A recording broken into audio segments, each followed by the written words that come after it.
Welcome back to BYU Sports Station. We are live in Studio B alongside Jerem Jordan. I'm Spencer Linton, and we mentioned one of the 4 top 10 teams on campus right now are represented courtesy of the women's cross country team with head coach Diljeet Taylor and the star Aubrey Frentheway. Welcome back to BYU Sports Station. What's up, guys? Thanks for having us. Thank you. Now you're dressed up because you're going to the inauguration Yep. after this of President Shane Reese. Yes.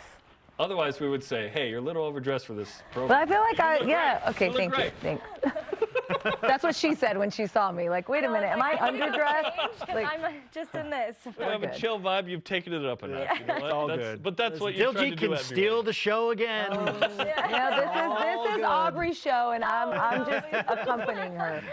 We kid. Hey, Big 12, here we go. This one obviously is different because you're not running in the West Coast Conference. So, Aubrey, I'll start with you. Is the approach any different? Are you aware on different levels because now you're in a quote-unquote Power 5 conference?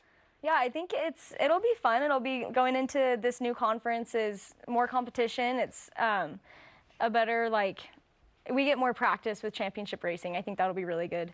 But honestly, with everything else, my motto this year has just kind of been trust Coach T. And so I don't really know what it'll bring other than like with workouts and everything. I honestly have no idea. But just trusting Coach, and I just know the competition will be more, and that'll be super fun. So When you look at the schedule, you know, we're used to seeing a bunch of games. You guys have 3 meets before the Big 12 championships. Like, there's not a ton of time to sort of figure it out before the big stuff comes up, right? Yeah, I feel like that's always the lineup for us, and so that doesn't really change. But when you're competing at such a high level and expecting these women to race at such a high level, 3 times before the conference championship is plenty.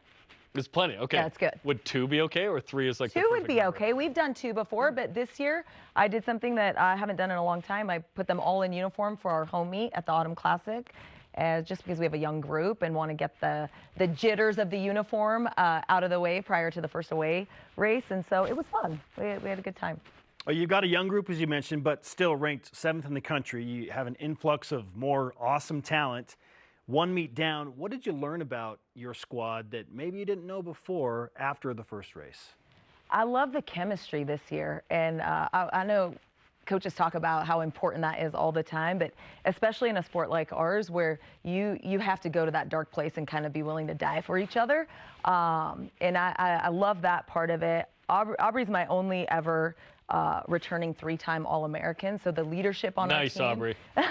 The leadership on our team is great. Her and that Lexi just bring a good amount of just guidance for the younger women, and so I feel good. I walked away from Autumn Classic with like 0, info because it was us versus us, and so I'm excited. I think I'll get more knowledge of who's willing to really fight when we line up against Oregon. They're a really good team this year, and so it'll be exciting. Bill Dellinger Invitational this weekend. That's big time. Part of the reason we wanted you in here. But also, so you mentioned 3 meets. So it's really 2 against other teams, which is playing into what you're saying.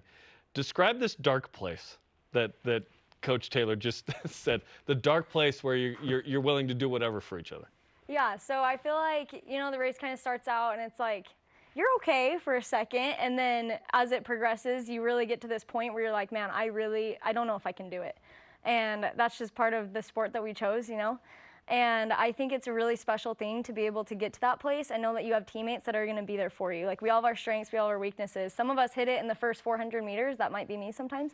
Some of us hit it in the last 400. Some of us hit it at a mile. And so to know that you have such a big group of teammates that all hit it at different points and are going to be like, hey, I know this is your weak spot, so I'm going to go. So, yeah. Connor Mance once described the difference in him as, I can suffer longer than other people. What is it about running that you love? Because it is a very hard sport. It's one of the 2 OG sports. One is boxing, and the other is running. I like what Connor Mance said. I like to be able to suffer longer. I also love just being able to push myself. I feel like I did, not super competitively, but I did other sports growing up. And I feel like sometimes there isn't a lot in your control. There always is some in your control, but I felt like with running, I could control so much more because obviously there's some things you might get outkicked and that just happens, but you can control for the most part the outcome of the race, and so I loved that. What other sports are as the control percentage is as high?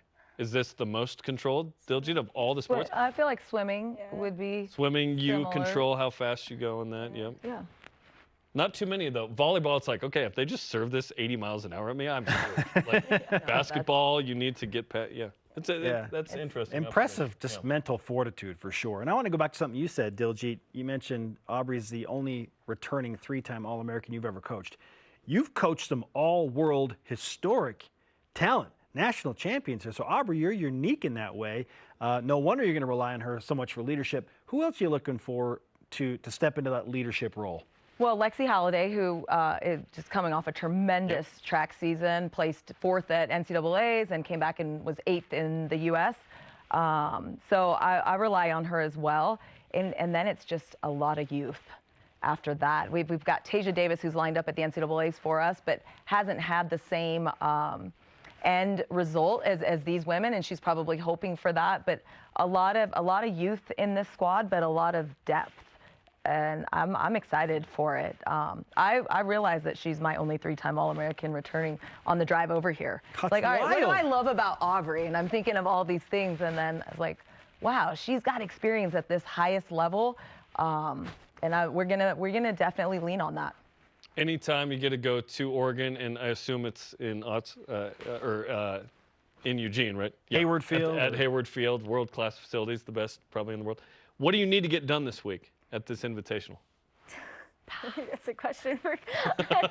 No, we just need to line up and we just need to fight. Like Coach was saying earlier, we need to show who has that fight and who's really gonna be there when it gets really tough, and just be competitive. I think that's what we need to do. Do you have certain teams pinpointed, Coach? Maybe you don't want your runners to focus on that, but maybe I don't know. But do you embrace certain rivalries, and if so, what are they, and how do they impact this week's race?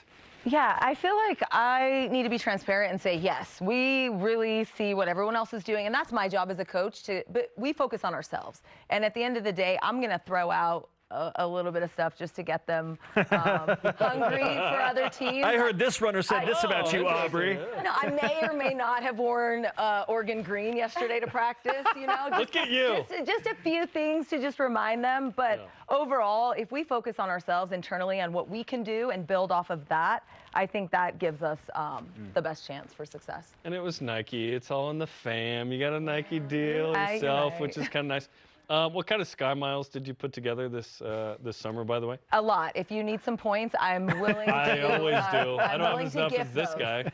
Yeah. Okay, name the countries you went to, because I know you went to the Women's World Cup. You I went was to in Europe for the World Australia, Championships. Hungary, Austria, London, Wow. Italy. That was this summer. Are you glad to just be home for a I little really bit? am. I am. But it But was do great. you wish you were maybe in Italy sometimes? I mean, I wish I had the gelato. Yeah. You can get the closest thing to it around here, probably. Yeah. The creamery is close, but not In the Not gelato quite game, Italian gelato. Creamery's not necessarily in the gelato game. They're okay? not, They no. are in everything else, though. Yes. Yeah. It's great to have you with us on the show. Good luck this week and pushing forward, Aubrey. Awesome stuff. Keep up the great work, and Coach, thank you so much. Thanks, Thanks, guys. guys.